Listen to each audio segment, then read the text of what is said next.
আল্লাহর প্রিয় বান্দারা, আল্লাহ সব কিছু দেখেন, সব কিছু জানেন। আল্লাহর অগোচরে কেউ কিছু করতে পারে না।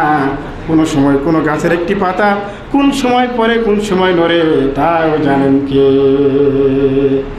তাও জানেন কে? আল্লাহ। আল্লাহর প্রিয় বান্দারা, এরপরে লুকমান হাকিম তার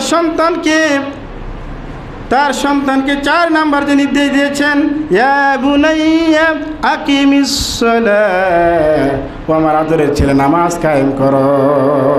4 নাম্বার উপদেশ লুকমান হাকিম তার ছেলেকে 4 নাম্বার উপদেশ দিলেন কি? নামাজ কায়েম করো। কি বললেন?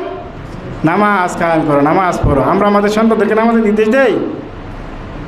ছেলে মেয়েদেরকে বলি বাবা নামাজ পড়ো, মেয়ে নামাজ পড়ো, উঠো। আমরাই তো নামাজ পড়ি না, আমাদের ছেলে মেয়ে কি নামাজ পড়ো? কথা বলে ঠিক কিনা? নিজেরাই তো ঠিক নাই, নিজেরাই তো নামাজ পড়ি না, তাহলে আমার ছেলে মেয়ে কেমনি নামাজ পড়ে? অথচ আল্লাহ রাসূল বলেছেন, মুরু আওলাদাকুম বিসসালাহ ওয়া হুম আবনাউ সাবঈ সিনিন, তোমাদের সন্তানের বয়স যখন 7 বছর হবে তোমরা তাদেরকে নামাজের নির্দেশ দাও। 7 বছর হলে সন্তানদেরকে নামাজের নির্দেশ দিতে হবে। কিন্তু আমরা নামাজের নির্দেশ দেই? বাচ্চাদেরকে মাদ্রাসা মসজিদে আনি না। সন্তানদেরকে নামাজের শিক্ষা দিতে হবে, মসজিদে আনতে হবে, মসজিদমুখী করতে হবে। এই সন্তানগুলো আগামীতে নামাজই হবে, মসজিদে। কথা বলে ঠিক কিনা? আল্লাহ প্রিয় বান্দারা, নামাজ অত্যন্ত গুরুত্বপূর্ণ একটা বিষয়। নামাজ কায়েমের জন্য বলা হয়েছে। আর এই নামাজটা হচ্ছে উত্তম একটি ইবাদত। সকল ইবাদতের মাথা হচ্ছে নামাজ। আর সলাতু হিয়া রাসুল ইবাদা, মাথা ছাড়া যেমন মানুষকে চেনা যায় না, নামাজ ছাড়া সে মুসলমান না মুসলিম এটাও চেনা যায় না। কথা বলে ঠিক কিনা? নামাজ পড়লে সে মুসলমান থাকে, নামাজ না পড়লে মুসলমান থাকে। কথা বলে ঠিক কিনা? আল্লাহ প্রিয় বান্দাদের জন্য নামাজ পড়তে হবে। নামাজ হচ্ছে, নামাজ সম্পর্কে আল্লাহ রাসূল আরও বলেছেন, বাইনাল আবদি ওয়াল কুফরি তারকুস সালাহ, আল্লাহর বান্দা আর কাফেরের মধ্যে পার্থক্যগুলো কি? নামাজ।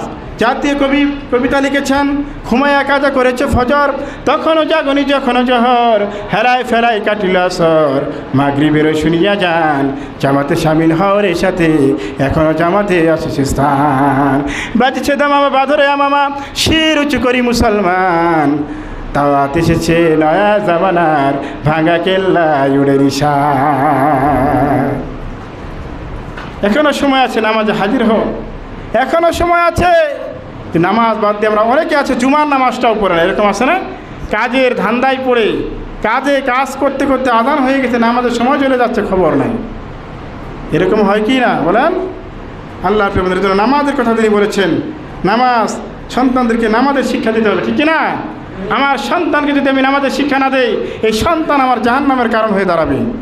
সন্তান জাহান্নামে বলবে কোথায়? তাদের কাছে নাজআলহুমা তাহতা আকদামিনা লিয়াকুনা মিনাল আসফালিন, আজকে আমার মা বাপ কোথায়? তাদেরকে নিয়ে আসো, তাদের বুকের উপর পাড়ায়া তারপরে জাহান্নামে দেবো। নাউজুবিল্লাহ। পরে সন্তানের পাড়া খাইতে রাজি আছেন? সন্তানের পাড়া খাইতে রাজি আছেন? যদি না থাকেন, সন্তানকে আজকে নামাজের নির্দেশ দিবেন। নিজে নামাজ পড়বেন, নিজের বিবিকে বলবেন, ছেলে মেয়েকে বলবেন, বাবারে মেয়েরে নামাজ পড়ো, মা নামাজ পড়ো। নামাজ ছাড়া কোনো উপায় নাই। কথা বলে নামাজ ছাড়া উপায় আছে?